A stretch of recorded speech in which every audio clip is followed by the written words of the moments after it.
इस विद्यालय के नन्हे मुन्ने बच्चे को समाज सेवी श्री मुन्ना उपाध्याय के हाथों से कलम एवं कॉपी देकर उनका हौसला बढ़ाया जाएगा पढ़ने के लिए। तो एक बार जोर से ताली बजाइए हमारे मुन्ना उपाध्याय जी के लिए। ऐसे ही यह कार्य करते रहे और हमारे बच्चों को अपना आशीर्वाद देते रहे।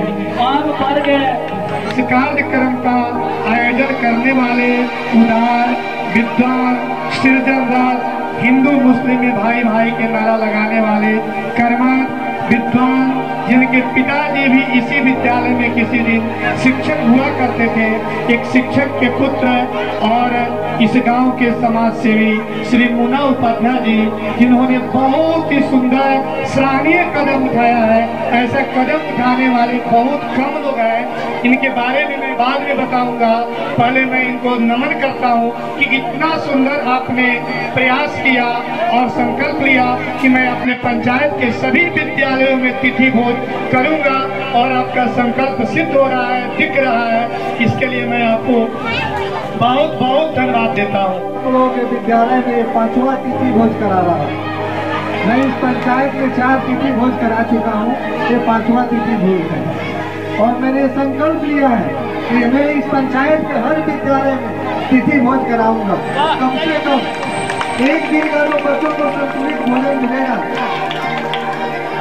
शास्त्रों में कहा गया है, अष्टादश पुराणेषु विद्वानम वक्तव्य परोपकार पुण्याय पापाय प्रतीत। मतलब 18 पुराण में 2 ही चीज लिखा हुआ है, परोपकार से बढ़कर कोई पुण्य नहीं है और दूसरे के आत्मा को पीड़ा देने से बड़ा कोई पाप नहीं है। तो सेवा परमो धर्म, सेवा की भाव होनी चाहिए। और बच्चों, आप लोगों को नहीं मालूम है, मैं बताना चाहता हूँ, मैं भी एक शिक्षक का लड़का हूँ और मेरे पिताजी संतोष जी इसी विद्यालय में 2.5 दशक पढ़ाए लगभग 25 साल।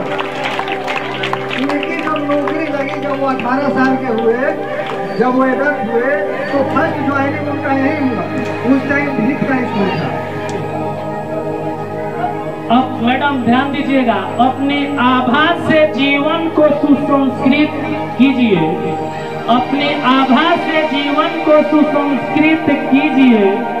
मेरी अल्प प्रसन्नता को विस्तृत कर दीजिए।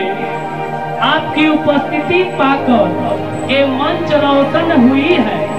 अपने स्नेहपूर्ण उद्बोधन से हमें उपकृत कर दीजिए, उपकृत कर दीजिए। मैडम को सीधे दे रहे हैं, मैडम आपको आशीर्वाद देगी। पहला मंत्र है शिक्षा। कौन सा मंत्र है? सब बोलिएगा, शिक्षा। हम लोग गांधी जी की धरती पर है।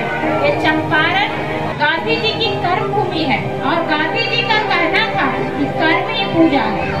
तो कर्म पूजा है, तो विद्यार्थियों का कर्म क्या है? आप लोगों का कर्म क्या है? क्या है? पढ़ना।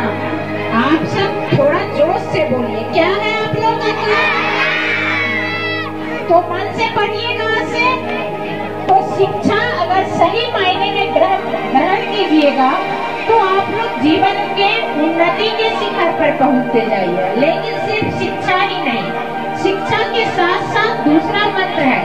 कितने मंत्र हमने बताए थे? हाँ, पहला शिक्षा, दूसरा है संस्कार। संस्कार के अंतर्गत आता है बड़ों के साथ आदर के साथ पेश आना, सम्मान के साथ पेश आना और छोटों को प्यार देना। ये हमारा संस्कार कहता है। तो शिक्षा आपका तभी कारगर होगा जब आप में संस्कार होगा। संस्कार